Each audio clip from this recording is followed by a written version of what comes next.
All right. So hopefully that little break just helped you clear the fog, the fog and the pretzel twists. All right. Any questions on this? Okay, because again, this is one of these. This is something you're going to see again, where you have to determine the allocation of the transaction price, and then determine when you're going to record the revenues and when and what journal entry you need to record as well. Okay. Any questions there? So understand, one of the things that's going on here, and you see this all the time, you just don't really realize it. But again, every time you see a BOGO at the grocery store, like sometimes it's a buy one, get one free. Well, that's kind of easy because it's, you know, call it, you know, if you buy one bag of chips and you buy an identical bag of chips and you buy one, get one free, then, you know, it's easy to say, okay, well, it's one price divided by 2 rather than one price divided by 1 to determine what the actual revenue is. But when you start playing around with things like this, where it's you're selling a product and then tacking on something that's free, that is like a completely different type of service or product or something like that. So it's more like a, you know, instead of it being a buy one, get one free of the same size bag of potato chips, maybe it's a buy a big bag of potato chips and you get a small bag free, right? Then that starts to become just a little bit more complex in that type of situation. The other thing is when you're working on these things, remember that when revenue is earned when you deliver a product is just on the date of the product delivery. When you're talking about services, most of the time you've got to look at what that contract length is. Like this one was a 12-month contract. Well, what if it was a 24-month contract, or what if it was an 18-month contract, right? We've got to determine which items we're looking at and making sure that we're allocating that correctly. All right, I'm going to look at some multi-step income statements, but again, I want to use that from the instructor's perspective because it's just a whole lot easier and I think much more informative in that sense. I already did that one.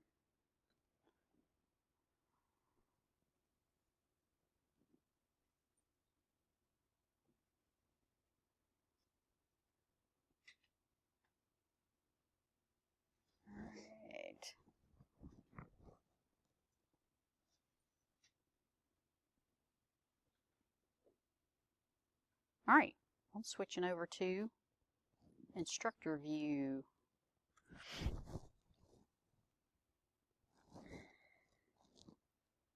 All right, so this is question 12 and 13. Okay, so I like these because these are much more real world. Okay, we've got Persimmon Company Incorporated sells construction equipment. The annual fiscal period ends on December 31. The following adjusted trial balance was created from the general ledger accounts on December 31. Now again, there's a little bit more in there that it's like if you just blow right by that narrative up there at the top, you could get this wrong.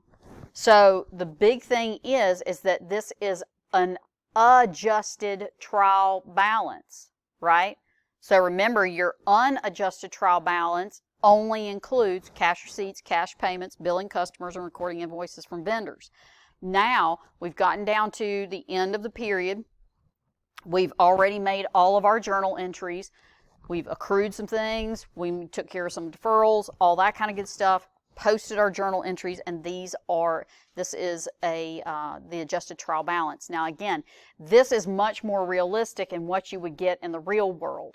Because in your trial balance out of a computer system, You would have your assets first, and they would already be in the order in which you need them. You'd have your liabilities next. Again, they would be in the order in which you need them, your equity, and then your revenues, expenses, and dividends. Okay, so there is your trial balance. Okay, then you come down, so actually, let's look at this trial balance here real quick. So this is a really simple trial balance, okay, because the big thing is we're looking at a multi-step income statement. So understand that it's like all we need to do is we need to pick up from right here at the sales revenue number all the way down to the income tax expense. Now notice a couple of things. There is no dividends account here, so we neither declared nor paid any dividends, okay, in this type of situation. And all they ask you to do is to drop in all the information from the income statement. But just be aware, though, that you're going to have to look pretty carefully at when you're plugging in all the information here, because from your side, I don't know if you can see it right here, but it's like you've got a single line above and a single line below right here. So that is your gross profit, okay? Then right here, you've got a single line above, and that's going to be your income from operations. And then you've got another single line, which is going to end up being your income before income tax expense. So a couple of things to note there is, one, in this particular case, we didn't have to calculate net sales. So you could have had, so other things that could have been in play here that aren't is you could have had up there on your adjusted trial balance, you could have had, you know, sales revenue, sales returns and allowances, and sales discounts. Well, then you would have had to have, you know, combine those three together, take your sales revenue minus your returns and allowances minus your discounts, and this number right here would not actually be titled sales revenue, it would be titled net sales, okay? So there's one thing that could be different in this one. Gross profit, that is always the same.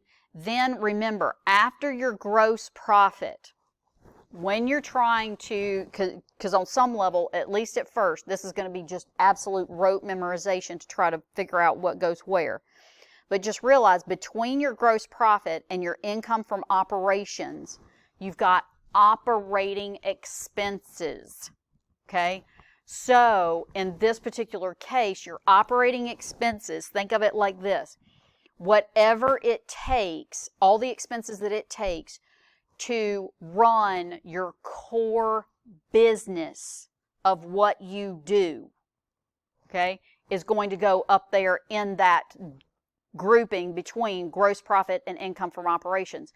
So your salaries and wages expense, your office expense, that's the core part of running your business or your operating expenses, okay? So then that's why here you get income from operations, okay? After income from operations, then you can plug in what we call non-operating expenses and or possible revenue. So look at what's listed in this one. We've got interest expense. So just realize that if we're just a standard old company, and this one was what, a construction company, earning interest is just sort of a side item, right? That just happens to show up when we end up having excess cash on hand. Okay, that's not part of our core business. But give me an example of a business where interest expense or possibly even interest revenue would be part of our operating revenues or operating expenses. Good, a bank, an investment company, right? So context matters. All right, so then we've got, after we've got our income from operations, then we've got our income before income tax expense. Well, that's kind of a dead giveaway because the only thing that goes after that is income tax expense. and then we get to net income. So just realize the only thing that we've done here with this multi-step income statement, just realize that what we did before was we just simply grouped revenues, grouped expenses, and calculated net income. Now we're digging deeper into sorting this to get more data into our income statement. Okay? All right? So there's that one. Let's see, hang on one second, because there's one more item here. That was, compute the gross profit percentage. So the gross profit percentage, that's the new ratio for this particular chapter. The gross profit percentage, once we just simply take gross profit and we divide it by sales revenue. In this case, it could be net sales if we had the returns and allowances. Okay? So there's the situation there in 12 and 13. Okay? All right. Then in this one, now again, remember, it's like, sweet mercy, sometimes we've just hired like the worst accountants ever. Okay, so look at what's going on here. We've got Big Tommy Corporation as a local grocery store organized 7 years ago as a corporation. The bookkeeper prepared the following statement at year end. Assume that all amounts are correct, but note the incorrect format. What's the problem with this, quote, profit and loss statement?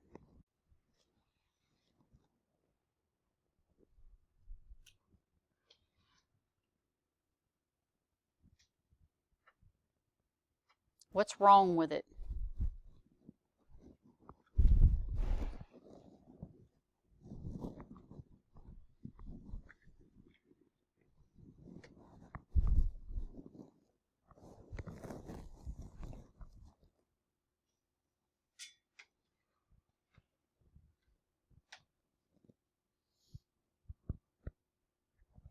Back up from it a little bit. Big picture view. What's wrong with it?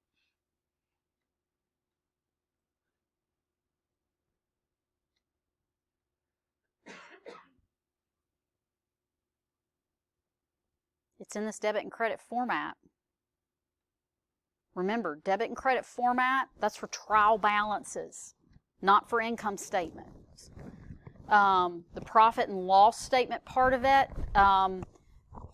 sometimes we can do that, but that's more international financial reporting standards. GAAP calls this not a profit and loss statement, but a income statement. Okay? So things like that. Other things that are wrong with it just in general, and just digging deep into the details, is there's a year missing here. We always have to have the year, not just the date of the month, end of the month. Right here under net sales, that implies that something's being, remember, when you see the word net, that means something is being subtracted from it. So if we see net sales here, this number right here is a grouping of sales revenue minus sales returns and allowances minus sales discounts, right? And they've got that on one line item, okay? Now, if that's external reporting, one line item would be okay. If we're reporting internally, we want to see more detail. We want to see all of the returns and allowances and discounts, okay? The other thing is right here, this $35,000 right there, and it says net profit. That's not even an account in a trial balance. So don't let the fact that they introduced that idea in there pull you off sides for any reason. Because again, remember, net profit, that's a calculated number on the income statement that does not exist in the trial balance. Okay, so be careful with that one. And then they ask you to put together a multi-step income statement again. Now again, on this one, they actually have net sales here. They've got the gross profit. They've got the heading for operating expenses. Now this time we've got 3 different kinds of expenses. So we've got salaries and wages again, the office again, but now we've got a travel expense.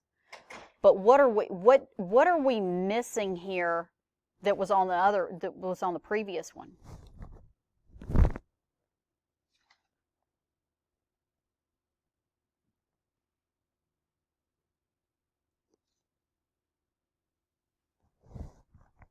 Let's look at a comparison. It's subtle, but you need to see it. So here's this one.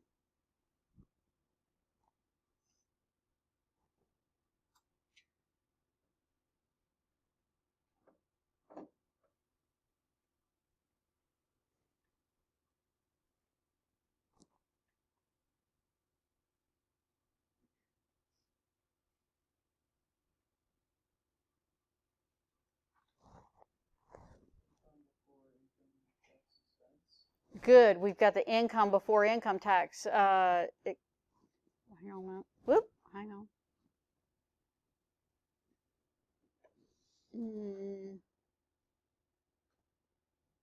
Yeah. The income before income tax expense. The only reason why we don't have that is because over here for Big Tommy Corporation, we didn't have any, call it non-operating expenses. So they're changing up the bottom of this multi-step income statement just a little bit. But don't think that they've changed any logic. It's just the simple fact that it's like we don't have the interest expense here, which then means that this income from operations, these 2 numbers wouldn't exist, and then we just simply go straight from income from operations to the income tax expense coming out. Okay? So that throws people just a little bit, okay? But it's okay. All right.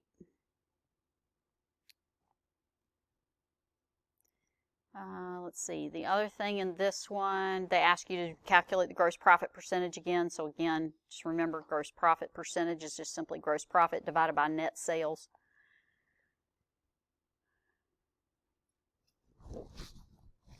This one we've already gone through. That one's just like that one. Okay. All right. This one. Let's take a look at this one.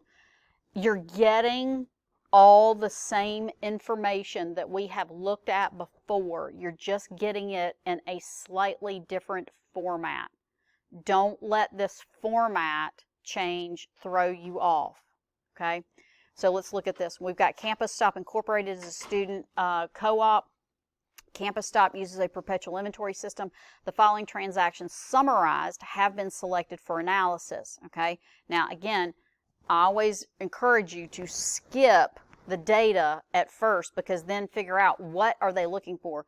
We need to compute net sales and gross profit. Then they want you to compute the gross profit percentage. And then they want you to put together the journal entries. Okay, so let's look at this. So we sold merchandise for cash, and then they tell you cost of merchandise was the $152, and then you've got this $275,000 out here. Just realize the $275,000 is the revenue side of the transaction. The $152 is the cost side of the transaction. Okay. So when we go to put together our journal entries down here, right, there's the revenue side of our transaction. Here is the cost side of our transaction. Okay.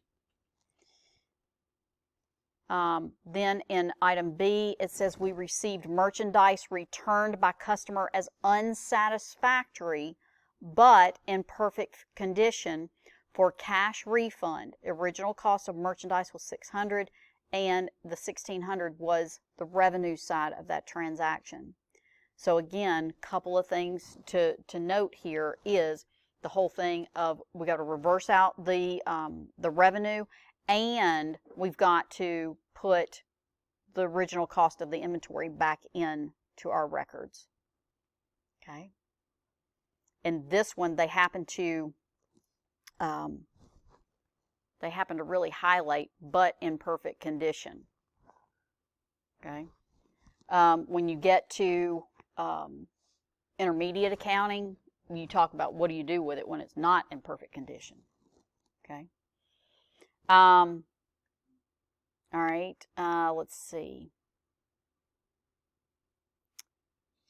Couple of things to note here is this one in item E where it says granted a partial allowance relating to credit sales the customer in C had not yet paid.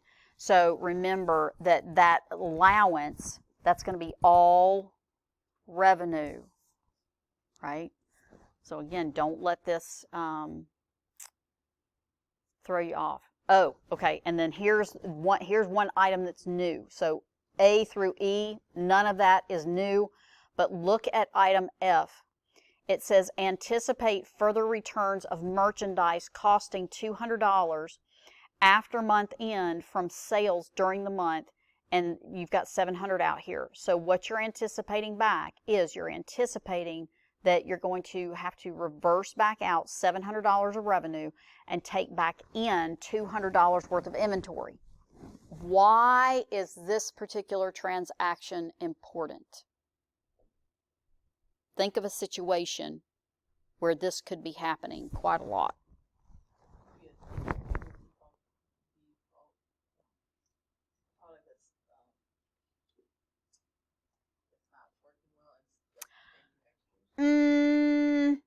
Well, yes, but at the time that we are making this particular estimate, we're not quite into this whole thing of like warranties. Yeah, exactly. All right, here's another one. Christmas presents and stuff, right? Okay, so everybody buys everything, they give out presents, you know, they put a gift receipt in the box or bag or whatever, and sometime later it's like the return comes back in, right? So there's a couple of things that are going on here. If this type of situation is immaterial in your business, do we have to go through the estimation process? No. Because again, go all the way back to chapter 1, that whole concept of materiality. So by its very definition, if we're having to make the estimate, that means that it is material. It means that decisions would change and people would do something different if they saw a income statement or balance sheet that was different without the estimation. Okay? So when we see something like this, we have to immediately determine that it's like, okay, well, it must be material for this business. So look at what happens here. Okay? So a couple of things is this. The $700, think of it initially as think of it like, okay, somebody's getting ready to return something, but we don't know how much and we don't know who, right? So if a return came back in and we just recorded it at the time that the return came back in, we would have the sales returns and allowances getting the debit, right? But again, we don't know who and we don't know how much. This is an estimate, okay?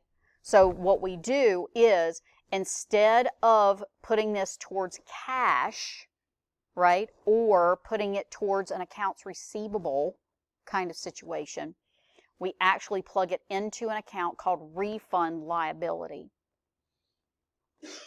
Because again, we don't know who and we don't know when, okay? Then the second journal entry, because again, remember, it said perpetual inventory system. So again, if a return actually came back in, right, we would reverse it out of the cost of goods sold. And remember, though, that when we're making this estimate, we don't actually have the product back in hand, right? So we don't want to hit the inventory account directly. The inventory account should match what's on the floor, what's in the warehouse, what's on the shelves. Okay? So we put it into an account called inventory estimated returns. What do you do with it if the inventory estimation is lower or non-existent at the end of the statement? Okay, when you're saying though that it's non-existent. Like, okay, so like nobody returned anything.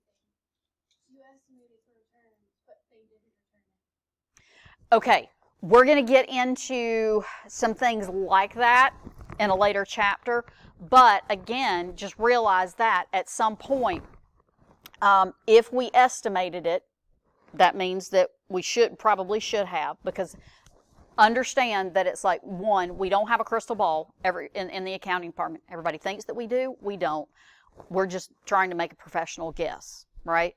If we make the guess that ends up sometime later being different, then we adjust it at the point where we realize that it's different, okay? And we don't have to go back and do anything in prior periods or anything like that. We would. So if we were consistently overestimating these returns, then maybe in a later period we go, man, this. Now keep in mind that these account balances, the estimated returns and the refund liability, those two accounts right there would just constantly be building and increasing, right? And if nobody's actually coming back in, then that tells us that it's like we're overestimating. Right? And then we go back and we look at it and we're like, okay, we need to adjust this. At that point, that's when we deal with it. Okay. But we're going to look at something like that in a later chapter. So, all right. All right. Okay, so we hadn't done that one. This is, again, is another one. So, again, don't let that one mess you up. It's just in a slightly different format. Costs are over here on the left. Revenues are over here on the right. And again, you've got these anticipated further returns of merchandise costing $140 after year end from sales made during the year of $350. So again, when you get down here to your journal entries, again, we're booking the income statement side of it as if it has happened, but then on the balance sheet, we're showing a refund liability. Okay. Again, on the cost of goods sold side, we record it on the income statement as if it has already happened, and then book an estimated asset for those estimated returns. Okay. Because again, remember this, and this is one thing, I'm not sure that, unless you've been watching the videos and things, I probably haven't really talked about this in class a whole lot, but remember, one of the most important numbers on a set of financial statements is net income.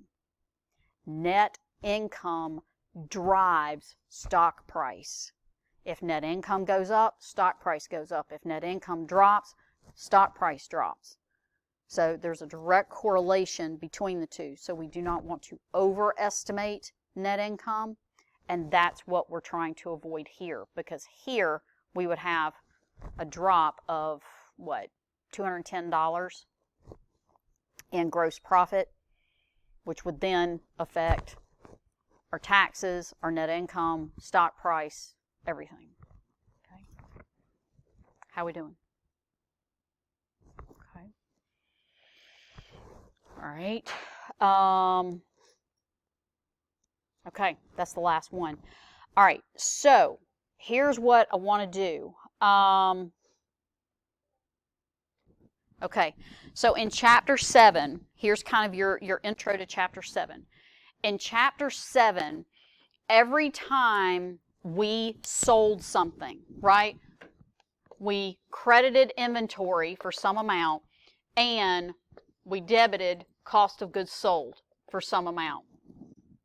If you can believe it, 98% of what we're going to look at on Thursday is how to calculate the number that goes into that journal entry.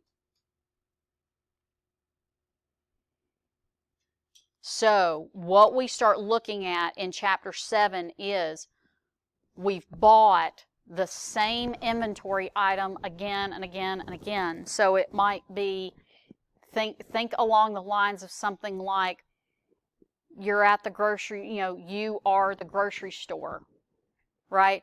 And every time you buy oranges, the price per pound is a little bit different every single time you buy them. or you buy cans of green beans, and every single time you buy those cans of green beans, the price is just a little bit different every single time you buy the can of green beans. And what happens when we're buying the same product, but every single time we buy it, it's a little bit different in the cost. Whether the price goes up, down, whatever. So that's going to be one of the big things that we're going to go over on Thursday. Let me also give you a tip here.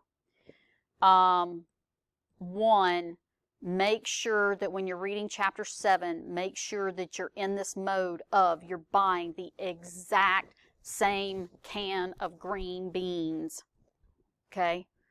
So think, if you've never looked at this before, think more along the lines of the same exact UPC code on the can of green beans.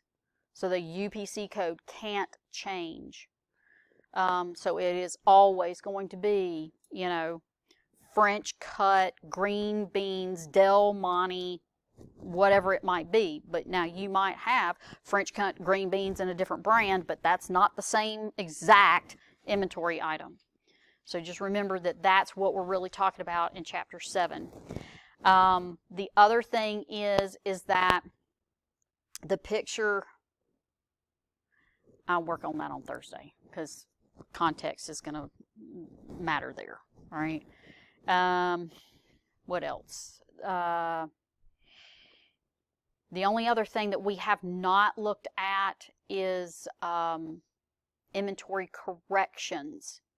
Okay, so the big thing on inventory corrections when we're thinking about chapter 7 is inventory corrections. Just realize that if you screw up your count on your ending inventory from last year or last month, remember that pulls forward as your beginning inventory for this year or this month, which now means that last month's inventory calculation is wrong and this month's inventory calculation is wrong, or last year's is wrong and this year's is wrong. You with me?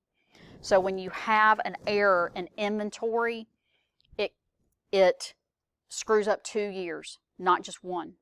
Okay. All right. So that being said, there's kind of a little bit of an introduction to chapter 7. The reason why I went ahead and did that is this.